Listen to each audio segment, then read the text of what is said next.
Tennessee Capital Report is made possible in part by a grant from Blue Cross and Blue Shield of Tennessee. Some games aren't played for glory. Some are played for more important reasons. That's why we partner with schools to re-energize physical education with Shape the State.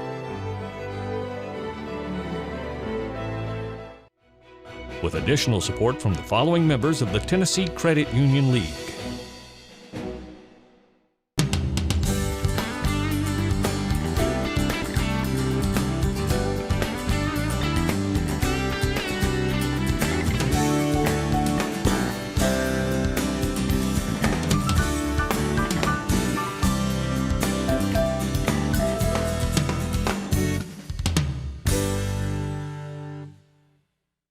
Welcome to Tennessee Capital Report. I'm your host, Chip Hoback. The elections are over and the 110th General Assembly is now underway, with the Republicans holding a strong hand with a supermajority in the Tennessee House and Senate. The state's economy remains robust, so one of the biggest issues facing legislators this year is how to manage a $2 billion revenue surplus while dealing with a backlog of infrastructure and transportation projects. On today's program, we'll showcase Tennessee's top political leadership and explore their priorities for the 2017 session. Joining me are Lieutenant Governor Randy McNally, recently elected to replace retiring Ron Ramsey as Speaker of the Senate, and Speaker Beth Harwell of Nashville, who was re-elected to a fourth term as Speaker of the House. But first, we're honored to have Governor Bill Haslam making his first appearance on Tennessee Capital Report, as he looks forward to addressing a joint convention of the House and Senate on Monday night, which you can see live right here on Tennessee Public Television at 7 o'clock Eastern, 6 Central. The State of the State Address is certainly a key event on the calendar of Tennessee's General Assembly. The Escort Committee is proud to welcome Bill Haslam, the 49th Governor of the State of Tennessee. These speeches serve as milestones, status updates on the state of Tennessee, and as a reminder of why we are here. Joining me now is Tennessee Governor Bill Haslam. Welcome to Tennessee Capital Report. It is good to be here, thanks. Your first time on the show. It is. What's happened? Thanks for taking the time out of your schedule to join us. Tomorrow night is your 7th State of the State Address. Is it getting to be old hat for you now? You still get a little chill when you walk in? No, it doesn't get to be old hat, and it's an incredible privilege to get to do it. You know, the first time you do it, quite frankly, you're not really you are prepared to deliver a speech, but you're not prepared for what that event means. I mean, this is the entire legislative branch coming together with the executive branch. The judicial branch is there as well, all to hear an update from the governor on the state of the state. And there's a certain tradition around it that makes it very special. And the idea that this is the point in time when we all come together to talk about that, I think is unique. And I think it's a good thing for the governor to come and say, here's where I think we are, here's what I would like to do this year. Now, I know you don't want to let the cat out of the bag before the speech, but what are some of the key issues you're going to be focused on? Always, every year, the key issue for a governor and a legislature is how do we dispense with the budget? It really is the most important thing we do. This year it's especially critical because, as you know, we've had a good year revenue-wise. We brought in more money and then we've controlled expenses better, so we have more money to dispense with. It's important for this reason. I firmly believe institutions, whether they be government, businesses, schools, hospitals, whatever, you get in trouble in the good years. In hard years, it's really easy. You say, here's all we have, period. Good years, you make decisions that impact the state or your business for a long time to come. The decisions we make this year, I think, are really important. We don't, everybody thinks we just have $2 billion free in the drawer without any claims on it, but that's not true. We have a lot of things that are going to require thoughtful investment if we want Tennessee to continue moving forward. Now, by law, some of that money is already spoken for, but a $2 billion surplus, and you're proposing a tax increase along with some changes in some other taxes. Explain what that's all about. Well, first of all, we don't have a $2 billion surplus. We have recurring funds in which we normally have about $450 million new money to allocate. This year we'll have double that. So, and then in non-recurring funds, We typically have about $400 or $500 million, and we'll have a little bit more than $1 billion to disperse. But there's not a $2 billion surplus. Unfortunately, that idea has gotten out there. A lot of that, though, has some commitment to it. We're going to continue funding education and make it a priority. We want to fund the BEP formula and give teachers raises. We want to, we have to fund TennCare cost increases. There's not a decision there. We are proposing the largest tax cut in history as a part of this. Matter of fact, it'll be 4 times larger than any tax cut ever. By the way, we've already cut $270 million in taxes in this administration. With this legislature, we're proposing to cut another $270 million. We have other obligations to pension funds and to health care costs for retirees that eat up a lot of that. That's why we want to be so thoughtful with what we do with this money. Like I said, and the biggest chunk of that we're proposing would go to a tax cut. Now, Insure Tennessee didn't go through. You worked a long time on that. You've worked a long time on this bill. Did you learn something from going through that process to try to get everybody this always compares the two, but I don't think that's right. In Insure Tennessee, we were having to get approval for something for the federal government, which took us a long time to get. And then we had this short window before the General Assembly came back in session. It's also different. Unfortunately, the Insure Tennessee, as much as we tried to say this is a conservative alternative to Medicaid, was going to be linked to Obamacare. And unfortunately, the reality is that Obamacare was never going to be popular in Tennessee and with our legislature. We tried our best to distinguish and say, here's how it's different. Interestingly, the new person that President Trump just hired to oversee Medicaid and Medicare is actually the person who designed Insure Tennessee and actually designed a similar program that they took up in Indiana. And she's been lauded as the person who designed a conservative alternative to Medicaid. So I think it is about, unfortunately, the politics of the moment. We just couldn't get past the politics of Obamacare. Thank you, Governor Bill Haslam, for joining us on the Tennessee Capitol Report, and we look forward to your State of the State address tomorrow night on these PBS stations. Good. Thanks for having me. One of the first orders of business when the General Assembly convened on January the 10th was the election of leadership in both houses. And it was an historic moment when Senator Randy McNally of Oak Ridge was sworn in as Tennessee's 87th Lieutenant Governor. Let's take a look at the video. The Honorable Randy McNally of Anderson County, you're now the 87th Speaker of the Senate and Lieutenant Governor of this great state of Tennessee. It's my honor to relinquish the gavel to you so that you may preside over the Senate for the 110th General Assembly. Senator McNally, it's all yours. Thank you, man. Joining me now is the new Lieutenant Governor of Tennessee, Speaker Randy McNally. Welcome back to Tennessee Capitol Report. Thank you, Chip. Glad to be here. The swearing-in ceremony was on January the 10th. Right. Tell us who all was there for you and supported you, and what that feeling was like being sworn in as the Lieutenant Governor. Well, it was a great feeling. It was very heartwarming. I had my family there, brothers and sisters, my wife and my children, and a number of friends from Oak Ridge and from Loudoun County and Knox County had come by. And I had been through some other swearings in where it didn't go according to script, and this one did, and I'm grateful to my colleagues for that. Well, some people across the state might not be as familiar with your background, so we want to talk a little bit about that. Right. Oak Ridge, Memphis State, UT, Right. and La Crosse. How does that all go together? Well, I came to Oak Ridge when I was 4 and went through the school systems there, and then decided that I had an interest in going into medicine, and the medical school was in Memphis, so I went to the University of Memphis to sort of be close to it and get kind of adjusted to Memphis, and ended up going to pharmacy school while I was there, and graduated and worked in retail for a short period of time, ran for office, and then worked in the hospital, local hospital, as a pharmacist. And very rewarding profession, and I appreciate all the people I got to know and meet there. La Crosse, that was a little bit different. I was, I'd played been a swimmer in my early career, and played softball and sandlot football and intramural sports and things like that. Never lacrosse. And I was talking with a friend, Graham Schaefer, and he was complaining about how he was sore after a lacrosse game, and I kind of gave him down the road about lacrosse, and he said, "You come out here, we'll show you." I did, and fell in love with the game. And they have at that time they had a club team, which they don't have now, but they did have a summer league that I played in, and they have different age groups, and I'm on the 18 and up, certainly the upper part of up.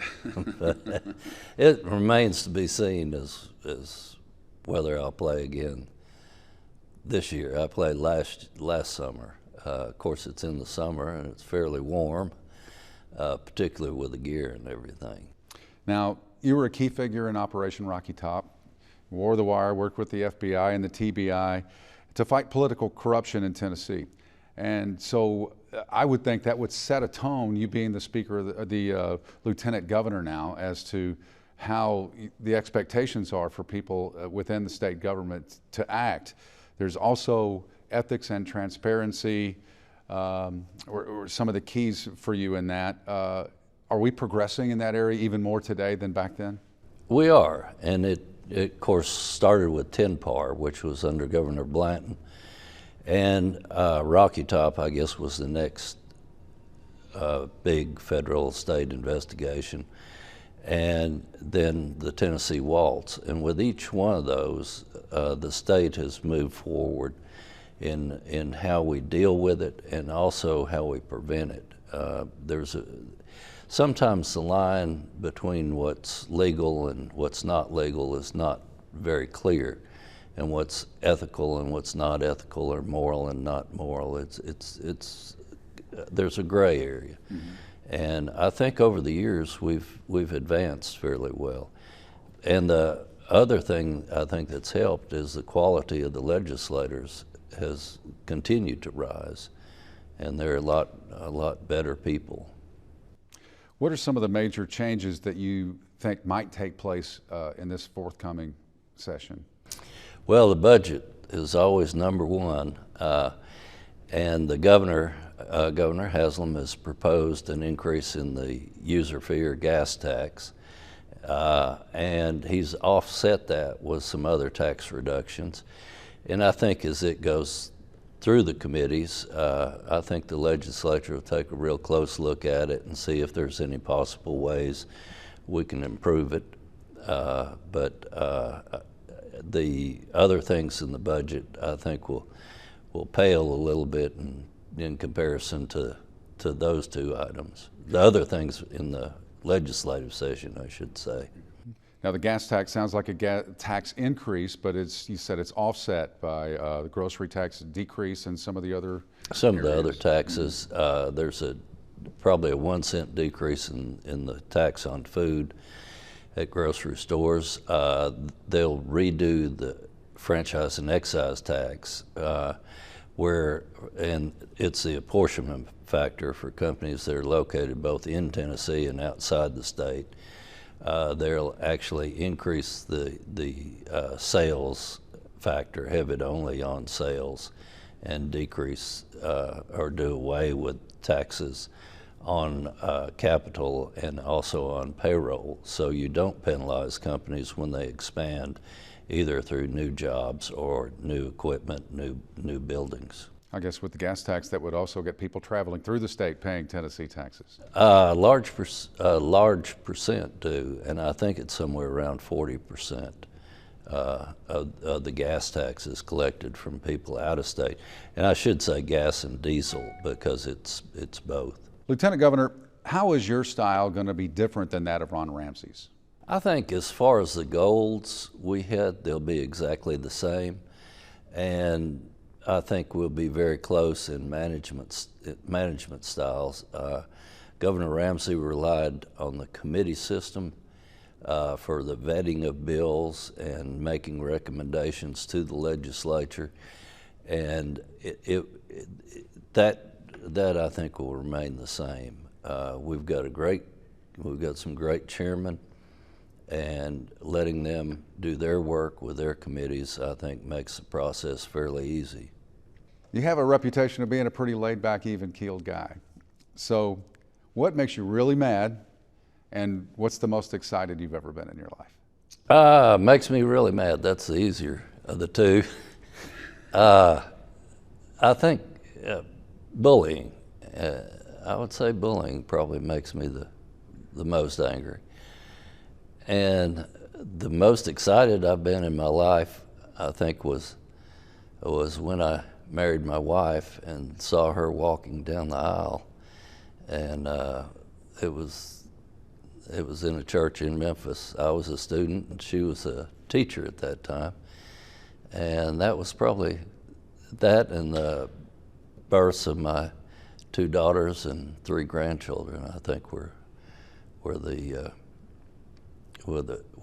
most excited, as well as best times. Show us your mad face.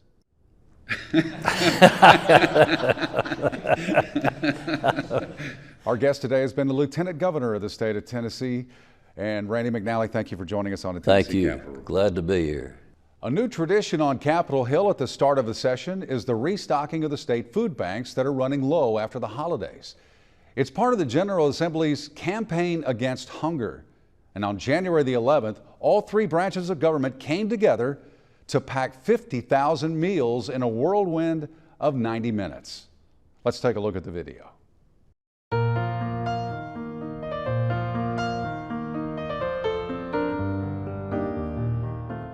1 in 7 Tennesseans and 1 in 5 children in Tennessee don't know where their next meal is coming from. So an event like that is being hosted today by the legislature led by Senator Norris really has an impact on the people that we serve.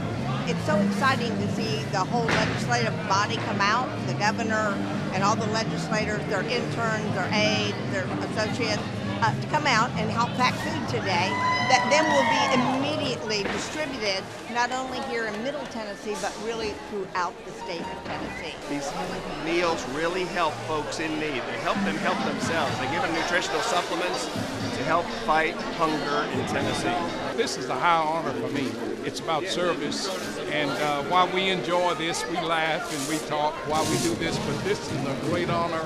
I'm excited to be here to do this, and I wish this atmosphere went through the entire session. It'd be great.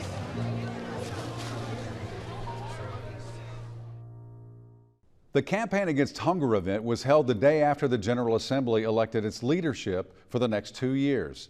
Joining me now is the Speaker of the House, Beth Harwell.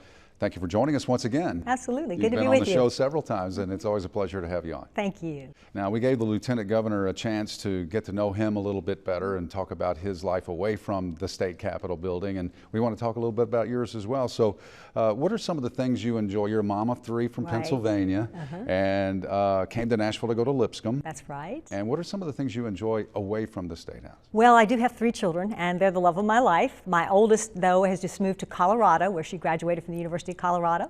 So she enjoys the hiking and snow skiing out there, so occasionally we get to go out as a family and do that with her. My middle son is in college at the University of Alabama, and so he's all into the football. And then my last child, my baby, is a junior in high school here in town, and so I still get to spend time with him. What about when you get out? What are some of the things you like to do? Well, I like to hike myself, so I walk every day, and I also enjoy reading, the passion of reading. Now, future aspirations, any chance you might be running for governor? Well, we're looking at considering it. I will tell you, I love state government. I feel like you can get things accomplished here, and it's certainly an honor to serve as Speaker.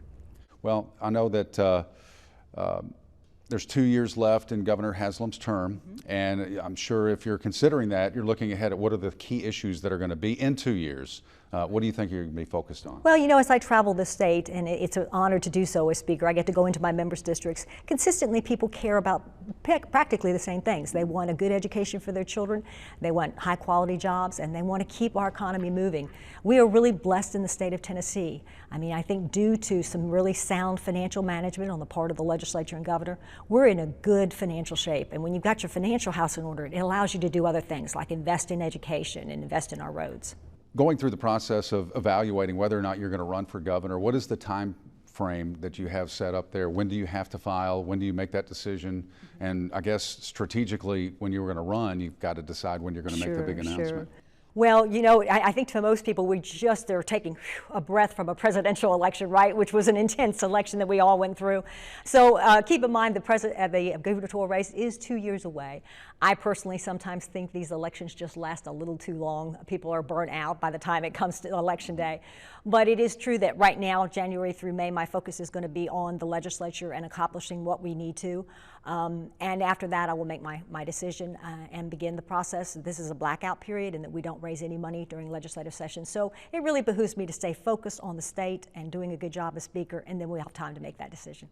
So this upcoming session of the legislature, budget's always the priority. We have a balanced budget in Tennessee. Yes. So what do you see as some of the easy things you're going to get through, some of the tougher things you might have to face? Well, you're right. That budget is the most important thing we do. It's the greatest gift we give Tennesseans is to balance our budget every year, unlike what they do in Washington, D.C. But given that, we'll have the fun things of doing. Perhaps we can cut some more taxes, which we'd love to do. Since I've been Speaker these last 6 years, we've eliminated the inheritance tax, the gift tax, and we've reduced the taxes on food twice. And I think members, given that we have a surplus, will want to look for ways to eliminate some more taxes or at least reduce them. That's always the fun part to do. We do have the issue of roads, and we know that our roads need additional funding, and how we go about doing that will be one of the tougher issues we tackle. Now, the governor, of course, has proposed the Improve Act, which is going to add to the gas tax and add several different taxes and reduce taxes in other areas. Right. Where are you on his proposal? I'm open to it, and I think our legislature will examine it, thoroughly vet it. I don't know the ultimate, what the bill will look like in its final form when it comes to the House floor to vote, but I think the important thing is we definitely want to reduce taxes if we're going to look at increasing any user fees. Well, this being your fourth term, there's been some changes since the last time in the leadership in the House, and of course the committees have been appointed. So tell us a little bit about that structure and how it works and how you're looking forward to that. Okay, I am looking forward to working with the new leadership team. Cheryl McCormick decided not to run for the leadership position, and that's a good thing because I think it's going to let me put him in as my budget sub-chair, which is a very, very influential and important position, and he'll do an outstanding job there. He'll still be engaged and involved every day. Chairman Cassada moved up to that position, and I enjoy working with Glenn. We'll have a good working relationship there. And Chairman Ryan Williams became a new leader in our caucus, and he's our new caucus chair, and he'll do a great job. Young, enthusiastic, has a lot of energy, and I'm looking forward to working with him. Now, the last session, there was a cloud over it. There were some ethics issues going on, and a difficult time for you as well, having to face those and deal with those. But some changes have been made. Talk about the changes that were made and what are some of the silver linings that may have come out of that dark cloud? Yeah, and you know, that's true. I said to my body that we would come out of this stronger. It was a very difficult thing to go through, and it's not unique to this environment. Sexual harassment policies exist out in the workplace. I think the true test of what kind of leader you are is during the difficult times, and that was a difficult time for me. The positive was that we've made some significant changes here. Our sexual harassment policy had not been updated in 19 years, so the world has changed. So I had a group of independent people come in and review our policy, make necessary updates to it, and we have done that. We are requiring training in workplace harassment of all of the members as well as the staff. We've made the process much more transparent in that if a complaint is filed and a violation is found, it's open to the public. They'll be able to know that. So I'm very pleased with the changes that we've made, and we've come out a stronger body. Well, with that situation last time, there were a lot of attacks in the media. There were a lot of personal attacks. There were some attacks from within your own party. Some people were questioning the way you handled that. And you went through and you put the committees together and you came through that. But personally, how did that affect you? Well, it was a difficult time, and I do try to please as many folks as I can, but a lot of folks didn't fully understand the scope of it. I had many legal and constitutional constraints on me, and I was receiving legal advice every step of the way. I don't hire members of the General Assembly, and I can't fire them. But I think at the end of the day, we came through that process, and I'm proud of the leadership that I showed because I believe that he should have lost his election, and I believe making the report public accomplished that. And secondly, I was proud that the body expelled him because I didn't believe that he deserved payment from the state in any form. So ultimately, it was a difficult process to go through. I've come out stronger, and I think this is going to be a better body having been through that. Now, going through all of that process, I guess when you look at Bigger and and things down the road, that's got to be something you're going to build on. I think so. I mean, I think I showed leadership through what was a very difficult time, and those people who didn't approve of the way I did it never came up with a better way. I guess to be in this business, you got to have a thick skin. That's right, you do, you do. But I had a lot of good people supporting me every step of the way too, and a lot of people thought that I did in fact do the right thing. I personally think I did. Well, thank you once again for taking the time to join us Thank as a you. regular on Tennessee Capitol Report. Well, that wraps up probably the most powerful 30 minutes on television that anyone in Tennessee might see this year. We're honored to have Governor Haslam, Lieutenant Governor McNally, and Speaker Harwell all on the same program. Be sure to tune in to this public television station tomorrow night, January 30th at 7 o'clock Eastern, 6 o'clock Central for Governor Haslam's State of the State address to the 110th General Assembly. And we'll see you again next month on Sunday, February 26th for more insight and interviews on Tennessee Capitol Report. I'm Chip Hoback.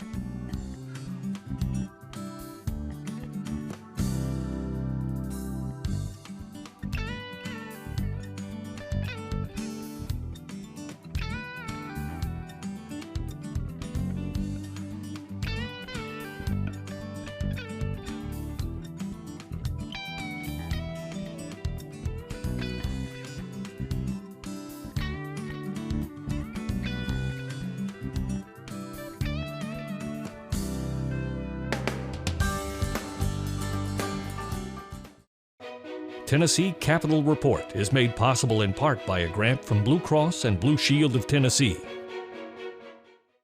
Some games aren't played for glory. Some are played for more important reasons. That's why we partner with schools to re-energize physical education with Shape the State.